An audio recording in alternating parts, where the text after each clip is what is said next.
Hey guys, thanks so much for joining me here at Ghost Behind the Door, where I share true ghost stories. Mine, my friends, people that I know, and hopefully yours. As always, I'll be leaving the links in the description below on how you can send your stories in, and I'll make sure to share them on my channel. So the story that I wanted to share is actually sent in by SoKPagan95. Hopefully I said that correctly. So here's the story. I'm a 23-year-old guy, and this experience happened 9 years ago when I was 14. I was young and was kind of an outcast of the family and kept to myself. I've told very few people this story, so here goes. Like I said, I was 14 at the time and didn't have many friends and didn't talk to my family all that much. I was always fascinated with the idea of spirits and supernatural beings. At the time I didn't care if they existed or not. I just liked studying them. So one night, my parents went out to the bar for one of their all-night drinking binges, which was common, and wasn't expecting them home until dawn. Around 10 p.m. in my room, which is in the basement, with two very small storm windows, I came up with the idea of trying to contact my grandfather who passed away before I was 1. So I looked online to see what kind of ritual I could do or items I'd need, and I found one that stood out to me. Now I should have known better than to do it with the vibe the site gave me, with dark background, eerie music playing in the background. But what can I say? I was excited and stupid. I did all the things the site told me to do. Some candles here and there, a bowl of water mixed with charcoal in front of me sitting in a pentacle. The last thing threw me off, though. When it said it needed blood, I was afraid to give myself a deep cut. So I just pricked my finger and let the blood drip down in the bowl in front of me.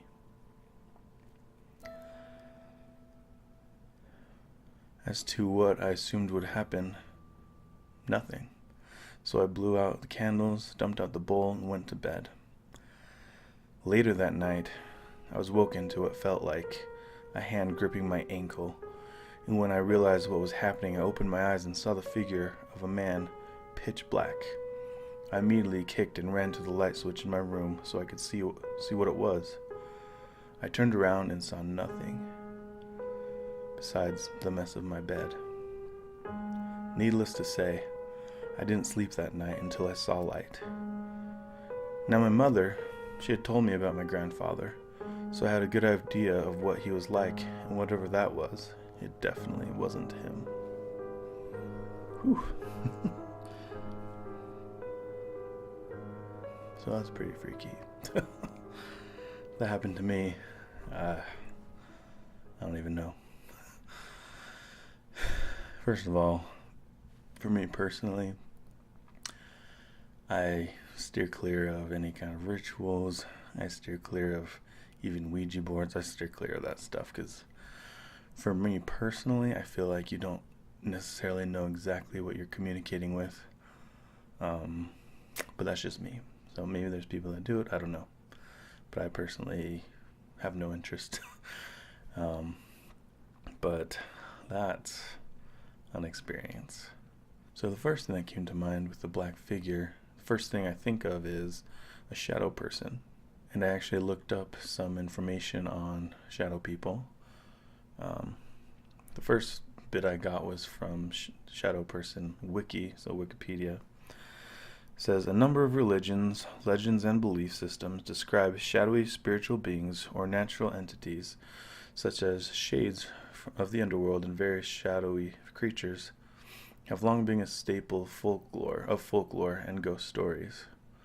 Although participants in online discussion forums devoted to paranormal and supernatural topics describe them as menacing, other believers and paranormal authors do not agree.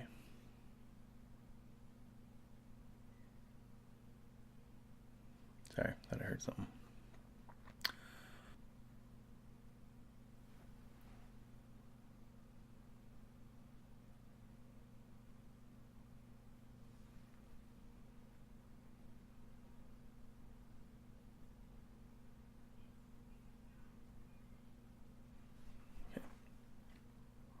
Although participants in online discussion forums devoted to paranormal and supernatural topics describe them as menacing, other believers and paranormal authors do not agree whether shadow people are either evil, helpful, or neutral, and some even speculate that shadow people may be the extra-dimensional inhabitants of another universe.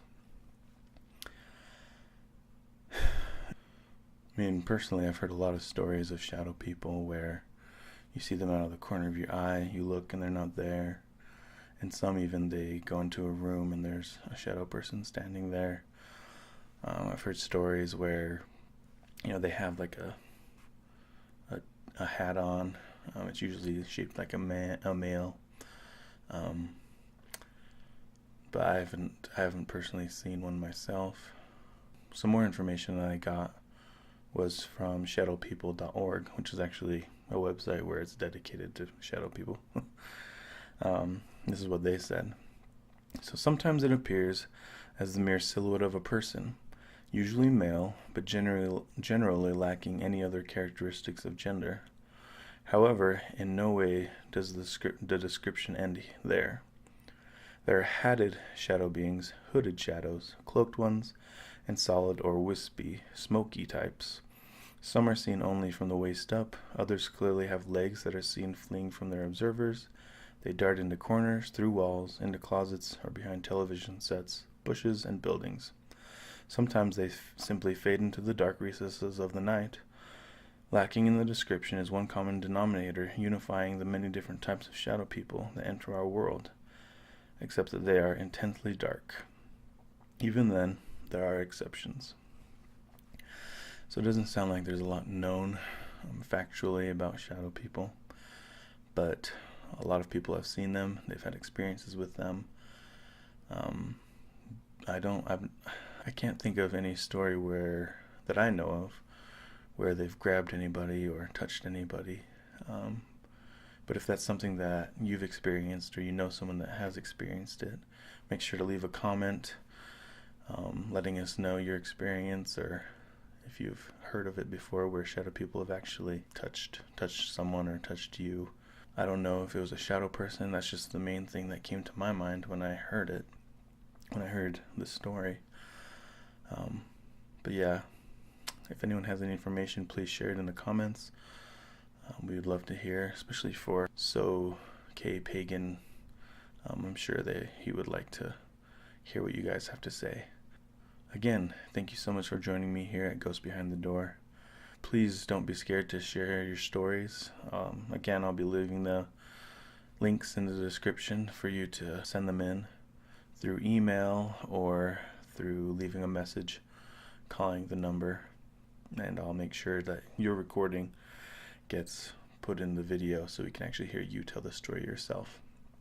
And until next time, have a good one.